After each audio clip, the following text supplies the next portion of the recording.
We even say to each other, "Oh, if you only understood, you wouldn't judge." You can see why the wise ancient King Solomon prayed for an understanding heart, why he wrote, "In all thy getting, get understanding." Wisdom comes from such understanding.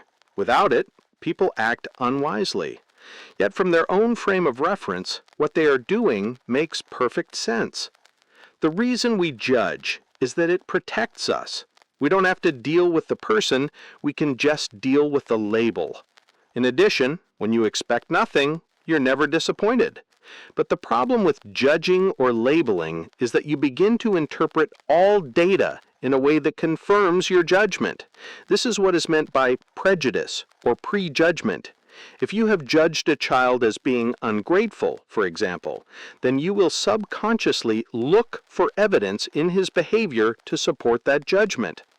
Another person looking at the exact same behavior may see it as evidence of gratitude and appreciation.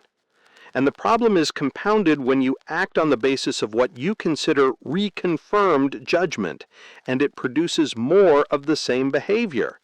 It becomes a self-fulfilling prophecy. If you label your child as lazy, for example, and you act based on that label, your child will probably see you as bossy, domineering, and critical. Your behavior itself will invoke a resisting response in your child that you interpret as further evidence of his laziness, which gives you justification for being even more bossy, domineering, and critical. It creates a downward spiral, a form of codependency and collusion that feeds on itself until both parties are convinced they are right and actually need the bad behavior of the other to confirm their rightness. This is the reason that the tendency to judge is such a major obstacle to healthy relationships. It causes you to interpret all data to support your judgment, and whatever misunderstanding existed before is compounded tenfold by the emotional energy surrounding this collusion. Two major problems in communication are perception, or how people interpret the same data, and semantics, or how people define the same word. Through empathic understanding, both of these problems can be overcome. Consider the following account of a father's journey in seeking to understand his daughter and how it profoundly influenced them both. Around the time our daughter Karen turned 16, she began to treat us very disrespectfully. She would make a lot of sarcastic comments, a lot of put-downs, and this began carrying over to her younger brothers and sisters. I didn't do much about it until it finally came to a head one night. My wife and I and our daughter were in our bedroom, and Karen let fly some very inappropriate comments. I decided that I had had enough, so I said, "Karen, listen, let me tell you how life works in this household." And I went through this long, authoritative argument that I was sure would convince her that she should treat her parents with respect. I mentioned all the things we had done for her recent birthday. I talked about the dress we had bought her. I reminded her how we had helped her get her driver's license, and how we were now letting her drive the car. I went on, and the list was quite impressive. By the time I finished, I was expecting Karen to almost drop on her knees and worship her parents. Instead, somewhat belligerently, she said, "So?" I was furious. I said angrily, "Karen, you go to your room. Your mother and I are going to talk about consequences, and we'll let you know what's going to happen." She went storming off and slammed her bedroom door. I was so angry I was literally pacing back and forth, seething with anger. And then suddenly it hit me. I had done nothing to try to understand Karen. I certainly wasn't thinking win-win. I was totally on my own agenda. This realization caused a profound shift in my thinking and in the way I felt toward Karen. When I went to her room a few minutes later, the first thing I did was apologize for my behavior. I didn't excuse any of her behavior, but I apologized for my own. I had been pretty abrupt. I said, "Look, I can tell that something is going on here, and I don't know what it is." I let her know that I really wanted to understand her, and I was finally able to create an atmosphere where she was willing to talk. Somewhat hesitantly, she began to share her feelings about being brand new in high school, the struggle she was having trying to make good grades and make new friends. She said she was concerned about driving the car. It was such a new experience for her, and she worried whether she was going to be safe. She had just started a new part-time job and was wondering how her boss felt she was doing. She was taking piano lessons. She was teaching piano students. Her schedule was extremely busy. Finally, I said, "Karen, you're feeling totally overwhelmed." And that was it. Bingo! She felt understood. She had been feeling overwhelmed by all these challenges, and her sarcastic comments and disrespect to her family were basically a cry for attention. She was saying, "Please, somebody just listen to me." So I said to her, "Then when I asked you to treat us with a little more respect, that just sounded like one more thing for you to do." "That's right," she said, "another thing for me to do, and I can't handle what's on my plate now." I got my wife involved, and the three of us sat down and brainstormed ways in which Karen might simplify her life. Ultimately, she decided to stop taking piano lessons and stop teaching her piano students, and she felt wonderful about it. In the weeks that followed, she was like a totally changed person. From that experience, she gained more confidence in her ability to make choices in her life. She knew her parents understood her and would support her. And soon after that, she decided to leave her job because it wasn't as good a job as she wanted. She found a very good job elsewhere and reached manager status. And looking back, I think much of that confidence came because we didn't say, "Okay, there's no excuse for behaving like that. You're grounded." Instead, we were willing to take the time to sit down and understand. Notice how Karen's father was able to rise above his concern about Karen's outward behavior and seek to understand what was going on in her mind and heart. Only after doing this was he able to get at the real issue involved. The argument between Karen and her parents was superficial. Karen's behavior camouflaged the real concern. And as long as her parents focused only on her behavior, they never got to that concern.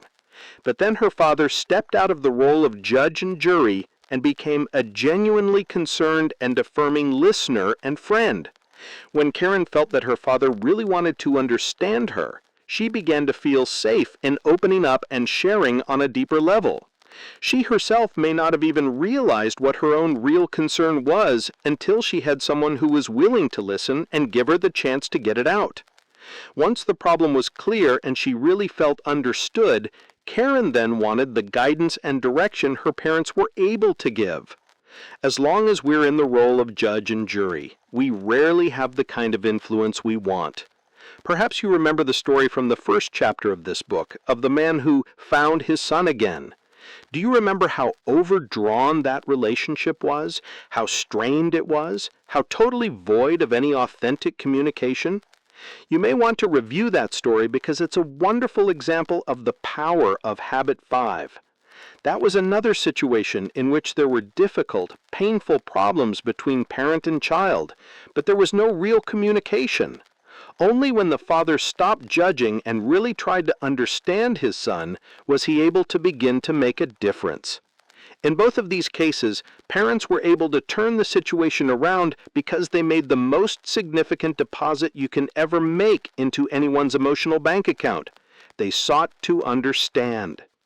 One of the primary reasons seeking to understand is the first and most important deposit you can make is that it gives other people psychological air. Try to remember a time when you had the wind knocked out of you and were gasping for air. At that moment, did anything else matter? Was anything as important as getting air? That experience demonstrates why seeking to understand is so important. Being understood is the emotional and psychological equivalent of getting air. And when people are gasping for air or for understanding, until they get it, nothing else matters. Nothing.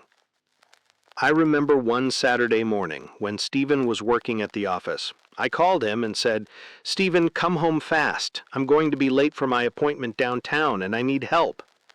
"Why don't you get Cynthia to help you?" he suggested. "She can take over and you can be on your way." I replied, "She won't help me at all. She's totally uncooperative. I need you to come home." "Something must have happened in your relationship with Cynthia," Stephen said.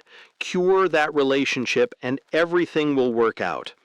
"Look, Stephen," I said impatiently, "I don't have time. I've got to go. I'm going to be late. Will you please just come home?" "Sandra, it will take me 15 minutes to get home," he replied. "You can solve this thing in a matter of 5 or 10 minutes if you'll just sit down with her. Try to identify anything you've done that has in any way offended her. Then apologize. If you don't find anything you've done, just say, 'Honey, I've been rushing around so fast that I haven't really paid attention to your concern. I can tell something is bothering you. What is it?' 'I can't think of a thing I've done to offend her,' I said. 'Well,' Stephen replied, 'then just sit there and listen.' So I went to Cynthia. At first, she refused to cooperate. She was just kind of numb and stolid. She wouldn't respond. So I said, 'Honey, I've been rushing around and haven't listened to you, and I sense something really important is bothering you. Would you like to talk about it?' For a couple of minutes, Cynthia refused to open up, but finally she blurted out, 'It's not fair! It's not fair!' Then she talked about how she had been told she could have a sleepover with her friends like her sister had had, and it never happened. I just sat and listened. At that point, I didn't even attempt to solve the problem, but as she got out all her feelings, the air began to clear. Suddenly she said, 'Go on, Mom, take off, I'll take over.' She knew the challenge I had been going through, trying to handle all kinds of issues with the children when no one was being cooperative. But until she got that emotional air, nothing else mattered. Once she got that air, she was able to focus on the problem at hand and do what she knew she needed to do to help out. Remember the phrase, 'I don't care how much you know until I know how much you care'? People do not care about anything you have to say when they're gasping for psychological air. To be understood, the first evidence of caring. Think about it. Why do people shout and yell at each other? They want to be understood. They're basically yelling, 'Understand me! Listen to me! Respect me!' The problem is that the yelling is so emotionally charged and so disrespectful toward the other person that it creates defensiveness and more anger, even vindictiveness, and the cycle feeds on itself. As the interaction continues, the anger deepens and increases, and people end up not getting their point across at all. The relationship is wounded, and it takes far more time and effort to deal with the problems created by yelling at each other than simply practicing habit 5 in the first place, exercising enough patience and self-control to listen first. Next to physical survival, our strongest need is psychological survival. The deepest hunger of the human heart is to be understood, for understanding implicitly affirms, validates, recognizes, and appreciates the intrinsic worth of another. When you really listen to another person, you acknowledge and respond to that most insistent need. I have a friend who is happily married. For years, her husband constantly said, "I love you," and every so often he would bring her a single beautiful rose. She was delighted with this special communication of affection. It was a deposit in her emotional bank account. But she sometimes felt frustrated when he didn't get to projects that she felt needed to be done around the home. Hanging curtains, painting a room, building a cupboard. When he finally did get to these things, she responded as though he had suddenly made a $100 deposit into the account compared to the $10 deposits he was making whenever he gave her a rose. This went on for years. Neither one of them really understood what was happening. And then one night, as they were talking, she began to reminisce about her father, about how he was always working on projects around the house, repairing things that were broken, painting, or building something that would add to the value of their home. As she shared these things, she suddenly realized that to her, the things her father did represented a deep communication of his love for her mother. He was always doing things for her, helping her, making their home more beautiful to please her. Instead of bringing her roses, he planted rose bushes. Service was his language of love. Without realizing it, our friend had transferred the importance of this form of communication to her own marriage. When her husband didn't respond immediately to household needs, it became a huge but unrecognized withdrawal. And the I love yous and the roses, though they were important to her, didn't balance the account. When they made this discovery, she was able to use her gift of self-awareness to understand the impact the culture in her own home had had on her. She used her conscience and creative imagination to look at her current situation with a new perspective. She used her independent will to begin to place greater value on her husband's expressions. In turn, her husband also engaged his 4 human gifts. He realized that what he had thought would be great deposits over the years were not as important to her as these little acts of service. He began communicating to her more often in this different language of love. This story demonstrates another reason that seeking to understand is the first and foremost deposit you can make. Until you understand another person, you are never going to know what constitutes a deposit in his or her account. Maria, daughter. One time I planned an elaborate surprise birthday party for my husband, expecting him to be thrilled about it. He wasn't. In fact, he hated it. He didn't like a surprise party. He didn't like a fuss being made over him. What he really would have liked was a nice quiet dinner with me and a movie after. I have learned the hard way that it's best to find out what's really important to someone before trying to make a deposit. It's a common tendency to project our own feelings and motives on other people's behavior.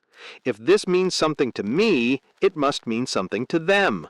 But you never know what constitutes a deposit to others until you understand what's important to them. People live in their own private worlds. Your mission may be their minutia. It may not matter to them at all. Because everyone is unique, each person needs to be loved in their own special way. The key to making deposits, therefore, is to understand and to speak that person's language of love. One father shared this experience of how understanding, rather than trying to fix things, worked in his family. I have a 10-year-old daughter, Amber, who loves horses more than anything else in the world. Recently, her grandfather invited her to go on a day-long cattle drive. She was so excited. She was thrilled about the cattle drive and also about the fact that she would get to be with her grandfather, who also loves horses, all day long. The night before the drive, I came home from a trip to find Amber in bed with the flu. I said, "How are you doing, Amber?" She looked at me and said, "I'm so sick." And she started crying. I said, "Boy, you must really feel bad." "It's not that," she said, sniffling. "I won't be able to go on the cattle drive." And she started crying again. Through my mind went all of those things I thought a dad should say. "Oh, it will be fine. You can do it again. We'll do something else instead." But instead I just sat there and held her and didn't say anything. I thought of times when I'd been bitterly disappointed. I just hugged her and felt her pain. Well, the dam broke loose. She just bawled. She was shaking all over as I held her for a couple of minutes, and then it passed. She gave me a kiss on the cheek and said, "Thanks, Dad." And that was it. I thought again of all those wonderful things I could have said, all that advice I could have given. But she didn't need that. She just needed someone to say, "It's okay to be hurt, to cry when you're disappointed." Notice how in both these situations people were able to make significant deposits into emotional bank accounts. Because they sought to understand, they were able to speak their loved one's language of love. Some years ago, someone shared a beautiful expression with me anonymously through the mail. Reading this out loud slowly has moved audiences in incredible ways. It captures the essence of why Habit 5 is so powerful. I suggest you read it slowly and carefully and attempt to visualize a safe setting where another person you care a lot about is really opening up. Don't be fooled by me. Don't be fooled by the mask I wear. For I wear a mask. I wear 1,000 masks. masks that I'm afraid to take off, and none of them is me. Pretending is an art that is second nature with me, but don't be fooled. I give the impression that I'm secure, that all is sunny and unruffled with me, within as well as without, that confidence is my name and coolness is my game, that the waters are calm and I'm in command and I need no one. But don't believe it. Please don't. My surface may seem smooth, but my surface is my mask, my ever-varying and ever-concealing mask. Beneath lies no smugness, no coolness, no complacence. Beneath dwells the real me, in confusion, in fear, in loneliness. But I hide this. I don't want anybody to know it. I panic at the thought of my weakness being exposed. That's why I frantically create a mask to hide behind, a nonchalant, sophisticated facade to help me pretend, to shield me from the glance that knows. But such a glance is precisely my salvation, my only salvation, and I know it. It's the only thing that can liberate me from myself, from my own self-built prison walls, from the barriers I so painstakingly erect. But I don't tell you this. I don't dare. I'm afraid to. I'm afraid your glance will not be followed by love and acceptance. I'm afraid that you'll think less of me, that you'll laugh, and that your laugh will kill me. I'm afraid that deep down inside, I'm nothing, that I'm just no good, and that you'll see and reject me. So I play my games, my desperate pretending games, with the facade of assurance on the outside and a trembling child within. And so begins the parade of masks, the glittering but empty parade of masks, and my life becomes a front. I idly chatter with you in the suave tones of surface talk. I tell you everything that's really nothing, nothing of what's crying within me.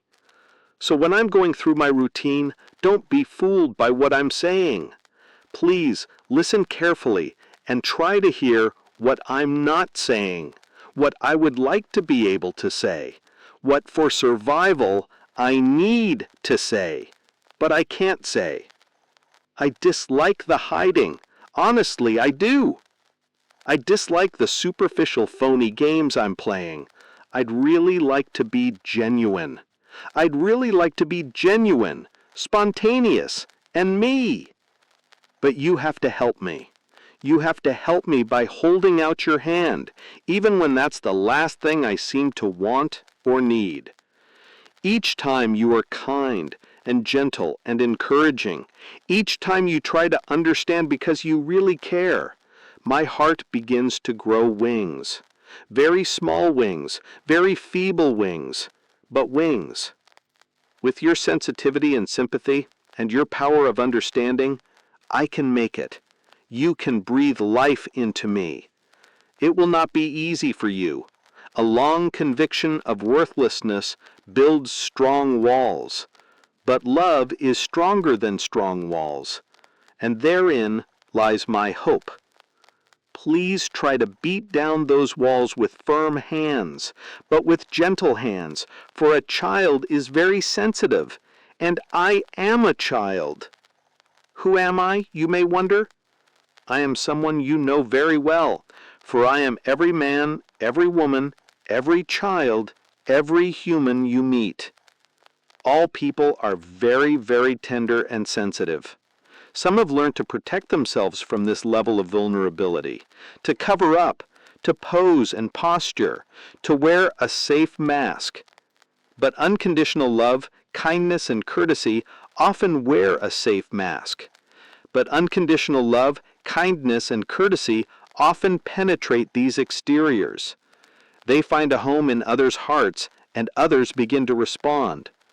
This is why it is so important to create a loving, nurturing environment in the home, an environment where it is safe to be vulnerable, to be open. In fact, the consensus of almost all experts in the field of marriage and family relations and child development is that creating such a warm, caring, supportive, encouraging environment is probably the most important thing you can do for your family. And this does not mean just for little children. It also means for your spouse, your grandchildren, your aunts, uncles, nieces, nephews, cousins, everyone.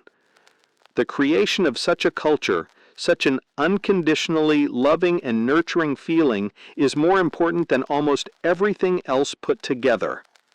In a very real sense, to create such a nurturing culture is tantamount to having everything else put together. Creating such a culture is sometimes very difficult to do, especially if you're dealing with negative baggage from the past and negative emotions in the present. One man shared this experience. When I met my future wife, Jane, she had a 6-month-old boy named Jared. Jane had married Tom when they were both quite young, and neither of them had been ready for marriage by any stretch of the imagination. The realities and stresses of married life hit them hard. There was some physical violence involved, and he left her when she was about 5 months pregnant. When I met Jane, Tom had filed for divorce and joint custody of the child he had never seen. It was a difficult, complicated situation. There were many bitter feelings. There was no communication between Jane and Tom whatever. The judge swayed heavily in favor of Jane.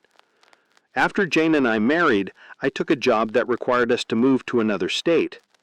Every other month, Tom would come and visit with Jared, and in alternating months, we would make Jared available in California. Things began to settle down in a way that seemed superficially okay, but I ended up doing most of the communicating between Jane and Tom. About 1 out of every 3 times that Tom would phone, Jane would hang up on him. Often Jane would leave before Tom got there for visitations, and I would be the one to see Jared off. Tom would frequently call me and say, "Should I talk to you about this, or should I talk to Jane?" It was very uncomfortable for me. This spring, Tom called me and said, "Hey, Jared turns 5 in August, and then he will be legally able to fly by himself. Rather than my coming to visit out there where I sit in a hotel room with no car or friends, why don't I pay for Jared to fly here?" I told him I would bring it up with Jane. "No way," she said emphatically. "Absolutely not. He's just a little boy. He can't even go to the bathroom on a plane by himself." She wouldn't even discuss it with me, and especially not with Tom. At one point she said, "Just leave it to me. I'll handle it." But as the months passed, nothing happened. Finally, Tom phoned me and said, "What's happening? Is Jared going to fly down? What's the deal?" I was convinced that there was a lot of good potential in both Jane and Tom. I knew that if they could just be focused on doing the best thing for Jared, they could communicate and understand each other and work something out. But there were so many personal animosities and bitter feelings that they couldn't see beyond them. I tried to encourage them to have a discussion. I told them there would have to be strict guidelines to prevent verbal attacks and things of that nature. They both trusted me and agreed to do it. But I became increasingly nervous that I would not be able to facilitate that discussion because I was too close to it. I felt that one or both of them would end up hating me for one reason or another. In the past, when Jane and I were having a discussion and I tried to look at an issue objectively, she would accuse me of taking his side. On the other hand, Tom felt that Jane and I had an agenda. I didn't know what to do. I finally decided to call Adam, a friend and co-worker who facilitates the 7 habits, and he agreed to talk with both of them. Adam taught them the principle of empathic listening. He taught them how to set aside their own autobiography and really listen to the words and feelings that were being expressed. After Jane shared some of her feelings, Adam said to Tom, "Now Tom, what did Jane just tell you?" He said, "She's afraid of me. She's afraid one day if I lose my temper I might slap Jared." Jane was wide-eyed. She realized that Tom had been able to hear more than just her words. She said, "That's exactly how I feel deep down in my heart. I'm worried that one day this man could easily lose it and hurt Jared." And after Tom expressed himself, Adam asked Jane, "What did Tom just say?" She replied, "He said, I'm afraid of rejection." I'm afraid of being alone. I'm afraid no one cares at all." Even though she'd known him for 15 years, Jane had no idea that Tom had been abandoned by his father when he was small, and that he was determined not to do that to Jared. She didn't realise how alienated he felt from her family after the divorce. For Tom, it had been like being abandoned all over again. She began to realise how lonely Tom had been during the past 5 years. She began to understand how his declaration of bankruptcy a few years earlier made it impossible for him to get a credit card, so that when he came to visit Jared, he had no car. He was alone in a hotel room with no friends and no transportation, and she realised we had just dropped Jared off. Once Jane and Tom felt really understood and got down to the issues, they discovered that there was not a single thing on either of their lists that the other did not also want. They talked for 3.5 hours, and the issue of visitation never even came up. Independently, they both told me later, "You know, this isn't about Jared. It's about trust between the two of us. Once we have this solved, the problem with Jared is a no-brainer." After this meeting with Adam, the atmosphere was much more relaxed and congenial. We all went to a restaurant together, and Jane said to Tom, "You know, it's kind of tough with the kids here to talk about things, but when I come down next month for visitation, let's take some time to talk." I thought, this is Jane talking. I had never heard her say anything like this before. When we dropped Tom off at his hotel with Jared, Jane said, "What time are we picking Jared up tomorrow?" He said, "Well, my shuttle to the airport leaves at 4 p.m. "Let us take you to the airport," she said. "That would be great if you want to." "No problem," she replied.